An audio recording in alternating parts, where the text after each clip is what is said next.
I don't usually camp alone, but that weekend, I just needed a break from everything.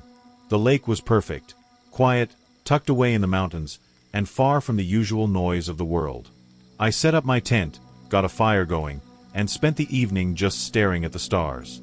Honestly, it felt like I'd finally found some peace. It was close to midnight when I climbed into my tent. The forest around me was so quiet you could hear the occasional crack of a branch far off or the rustling of leaves in the wind. That kind of quiet that feels too quiet, you know? I just started to drift off when I heard it. Footsteps. Slow, deliberate footsteps crunching through the leaves. At first, I thought it had to be some animal. But the way they sounded, so measured, it was like someone walking on purpose, not just wandering around. I sat up, heart pounding, and called out, "Hello? Is someone there?" Nothing. The footsteps just stopped. Not a sound. I was frozen for what felt like an eternity, listening for any hint of movement. Then I heard it, one step, and then another, closer this time. They stopped right outside my tent. I swear I held my breath for so long I started to feel lightheaded. My hand shook as I reached for the flashlight, unzipping the tent just enough to shine it outside. The light caught nothing but trees and empty forest. But when I pointed it toward the ground, I saw them. Fresh footprints in the dirt, leading away from my tent and disappearing into the woods. I didn't even think twice. I threw everything into my backpack. Half of it wasn't packed properly, but I didn't care. I needed to get out of there. The whole time I was packing, I kept looking over my shoulder, scanning the trees with my flashlight. The forest felt alive, but not in a good way. Every snap of a branch or rustle of leaves sent a jolt of panic through me.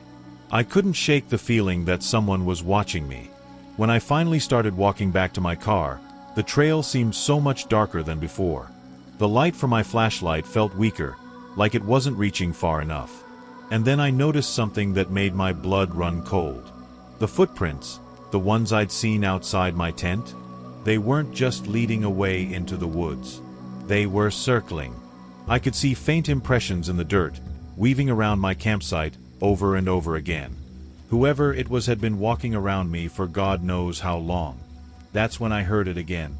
Those same footsteps, but this time they weren't behind me. They were ahead of me, on the trail. I froze. My mind raced. Should I run?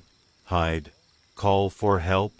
I didn't even know if I had a signal out there. I did the only thing I could think of. I turned off my flashlight and crouched low, trying to make myself invisible. The footsteps got closer. Slower. Louder. I could feel my pulse hammering in my ears. And then, silence. Whoever, or whatever, was walking stopped. I stayed still for what felt like hours. When I finally worked up the nerve to turn my flashlight back on, the trail was empty. No one was there. I sprinted the rest of the way to my car, not caring about the noise I was making. When I reached it, I locked the doors, started the engine, and floored it down that dirt road. My hands were shaking so badly I could barely keep the wheel steady. As I drove, I glanced in the rearview mirror. For a split second, I thought I saw something standing at the edge of the forest, just watching me. But when I blinked, it was gone. Even now, I can't explain what happened that night. Maybe it was some kind of sick joke. Maybe it was something worse. But one thing... It started as one of those spur-of-the-moment plans. A bunch of us, me, Josh, Emily, and Tyler, decided we'd head out to this remote camping spot in the woods. Josh swore it was the perfect getaway, quiet and far from anyone. I mean, that's exactly what we were looking for, right? Just some peace, a couple of beers, and maybe a ridiculous ghost story or two by the fire. The drive out there was long, winding through back roads, the kind where your GPS glitches and you're just hoping you don't end up lost. By the time we set up camp, it was already getting dark. We pitched our tents in a semicircle, got the fire going, and pulled out a pack of marshmallows. Everything was perfect, almost too perfect, you know? The kind of peaceful that makes you notice how loud the crickets are or how tall the trees seem. By the time we started swapping stories, the fire was crackling strong, and the beer had made us all a little loose. Tyler was halfway through some ridiculous tale about a haunted truck stop when I saw him. A man, standing just at the edge of the firelight. I don't even know how long he was there before I noticed. 1 minute I was laughing, and the next I was frozen, staring at this shadowy figure. "Hey man," Josh called out, way more casually than I felt. "You all right?" The guy stepped closer. He was tall, probably mid-40s, wearing an old jacket and jeans. He didn't say much, just smiled this weird, tight-lipped smile, and sat down right on one of the logs like he belonged there. For a while, none of us said much.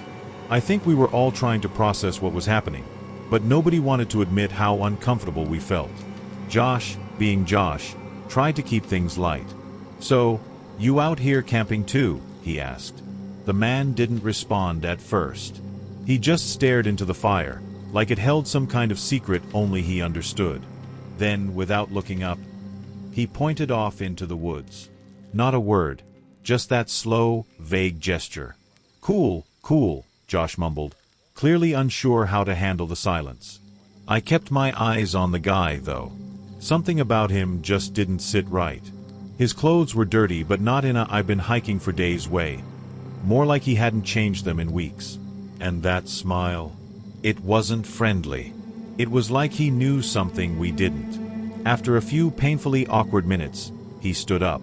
No goodbye, no explanation. Just walked back into the darkness as quietly as he'd appeared.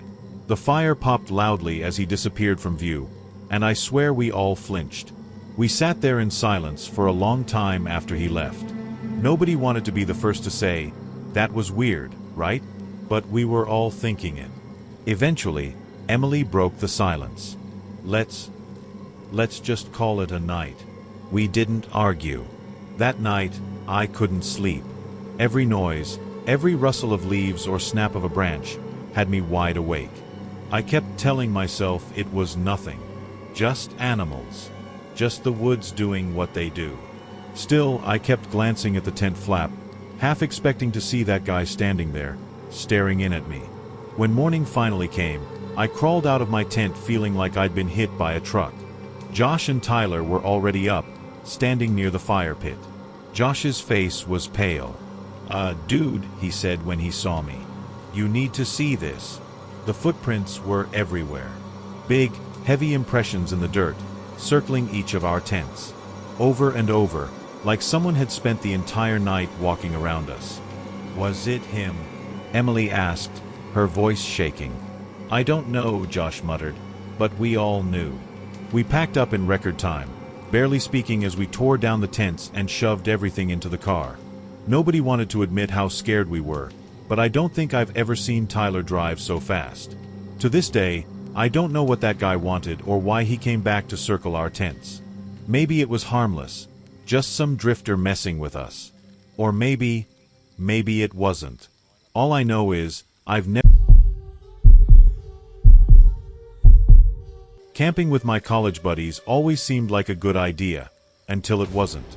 It was me, Mark, Jake, Ryan, and my girlfriend at the time, Emily. We wanted a weekend to get away, so we packed up our gear and headed to this remote campsite a few hours out of town.